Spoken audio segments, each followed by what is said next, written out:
check this out. We have our first sprouts of 2025, which means I need to get some grow lights over my onion starts so that they have a really healthy start to the growing season. Typically I hang my grow lights on a wire rack, but we moved the rack outside after the growing season last year, and now we have snow on the ground. I'm waiting for a more mild day to organize everything and move the rack back inside. But in the meantime, I wanted to get my onion seeds started and hopefully a few other plants as well. Instead, I'm going to be building a grow light stand out of some scrap wood. I figured this is a great project to share because those wire racks can get extremely expensive, and if you're growing on a smaller scale, you may not need all of that grow light space. So for us, it's something I'm just going to be using temporarily, but for you, it may be something that you're using for your growing season. These are the grow lights I'm using for my setup. I've been using these for several years now and have really liked them. The only downside to them is sometimes the switches stop working, so that's why I have two switches here so I can see which one actually works. The lights are 4 foot in length. I'm probably just going to use one, but I have two here just in case. I'm using a mix of scrap lumber, and that means reusing stuff that we've used for other purposes.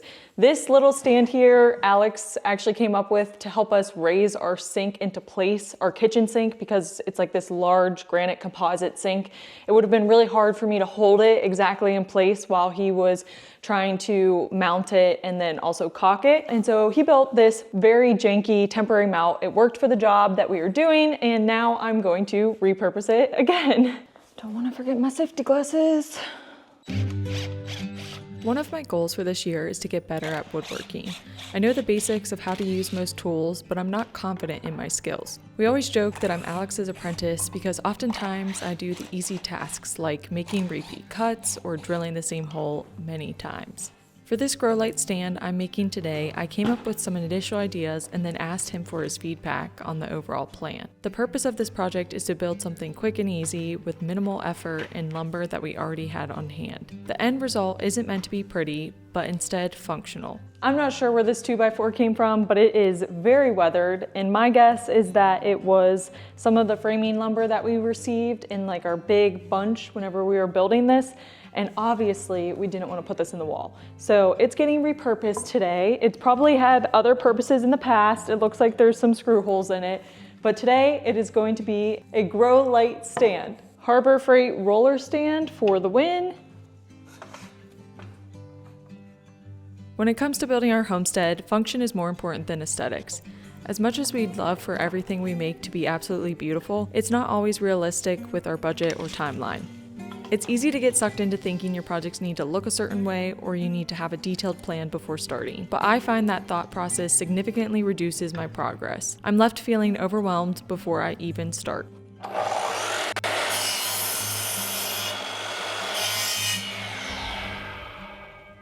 My scrap 2x4s are going to be the height of this.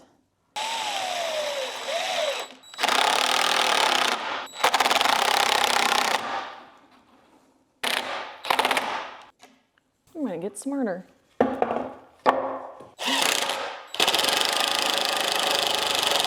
Oh, battery dead.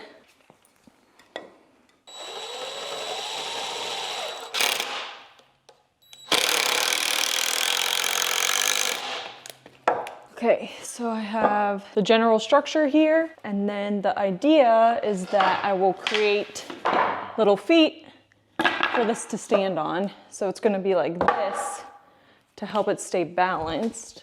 Maybe I could just use these two little scraps. I think that will be big enough once it's screwed down. Yeah, I think that should work. If these two pieces of OSB don't work, I also have this zip system. I also don't want to really impede on my growing space, so I think I'm going to put this closer to the edge. I think that should still work. I don't see why not, right? It's like acting as a big foot. We'll try it out and then we'll see. All right, I need a couple more screws. So I think I'm gonna put this as close to the edge as possible and see how that goes. I'm gonna leave like a 1/4 inch like that. But what I'm gonna do to save myself, because this is really unbalanced, is I'm going to use a trick that I've seen Alex use, which is start my screw in the OSB and then put it on here. Be relatively centered. Here we go. About here and here.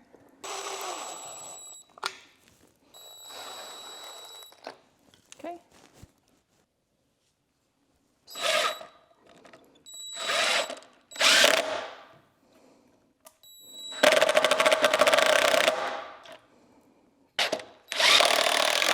There we go. It's not completely straight, but that's okay. If I wanted to be straight, I could mark this. I think I might do that.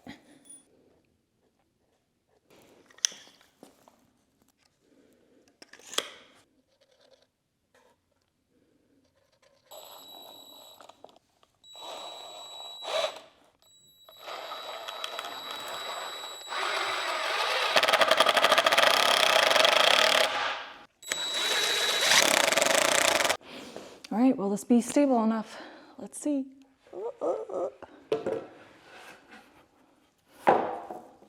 Oh yeah, I think that'll work.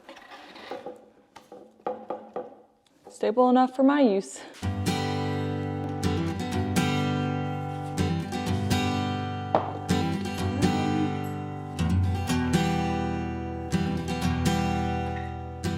Not ideal that this table is literally just a piece of plywood over 2 sawhorses, but it's gonna be stable enough. I'm gonna push this towards the back of the table. All right. This is gonna work out great. If I had some eye hooks, I would probably screw them underneath here, but I don't have any on hand right now. Typically people will hang their lights with chains. In the past, I've just used string, so I'm just gonna use string. There's these little hooks that hook around the light. String goes through this, and then I'm just gonna tie it around my wood here.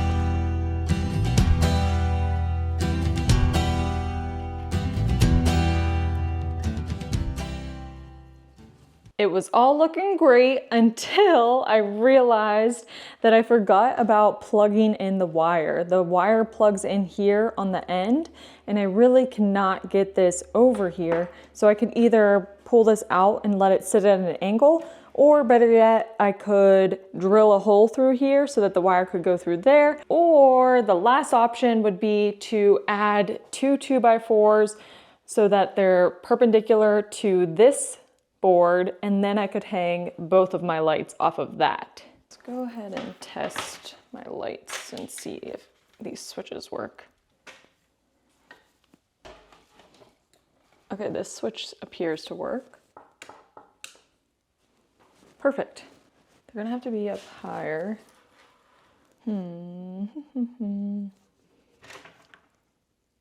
think I'm gonna throw a 2x4 over it. So I could have a light over here, and then I could have a light over here. Because these are gonna have to be up higher.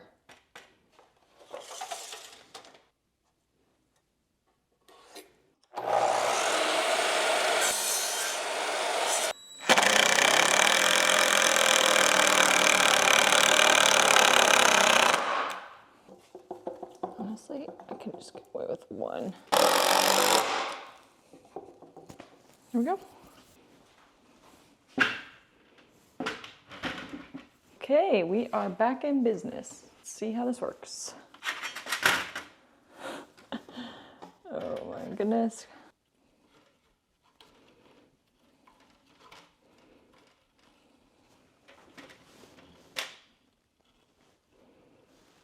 Is that high enough? I think I want to go a little bit higher. That'd be good.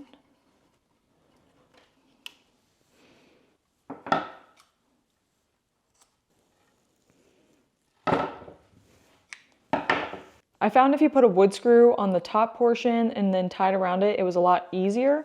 This is important because I'm gonna have to change the height of these lights as the plants grow. I don't really wanna be fumbling around with it. Now it's time to link together the lights. So we'll link two together on this side. And then the other side is where I will plug it into the wall. Okay. Woohoo! We got grow lights. Perfect. And then I can also put them that way if I want to. And I can just adjust it by moving the string.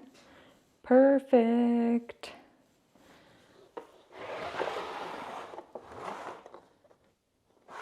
Yeah, I think I'll keep them this way. I should be able to fit about 4 trays perpendicular to my light setup. This grow light stand turned out perfect for my needs. It's really stable and I can fit plenty of seedlings in here to get started, and then eventually I'll move my main setup over here. Thanks so much for watching. I appreciate you, and I'll see you on the next one.